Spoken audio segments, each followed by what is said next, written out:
नमस्कार। हे भारत, तुम मत भूलना कि तुम्हारी स्त्रियों का आदर्श सीता, सावित्री, दमयंती है। मत भूलना कि तुम्हारे उपास्य सर्वत्यागी तुम्हारा शंकर है। मत भूलना कि तुम्हारा विवाह धन और जीवन इंद्रिय सुख के लिए, अपने व्यक्तिगत सुख के लिए नहीं है।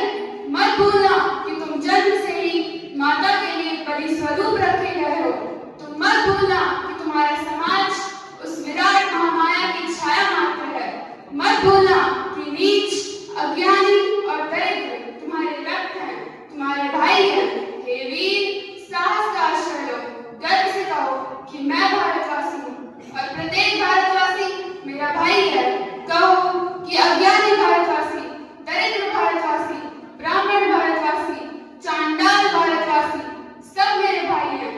तुम भी केवल कमर में कपड़ा लपेट गर्व से पुकार कर कहो कि भारतवासी मेरा भाई है, भारतवासी मेरे प्राण है, भारत के देव देवियां मेरे ईश्वर है, भारत का समाज मेरे बचपन का झूला, जवानी की फुलवारी और मेरे बुढ़ापे की काशी है।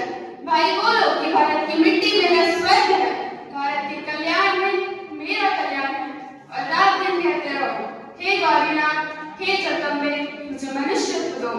माँ, मेरी दुर्बलता और कापुरुषता दूर कर दो। माँ, मुझे मनुष्य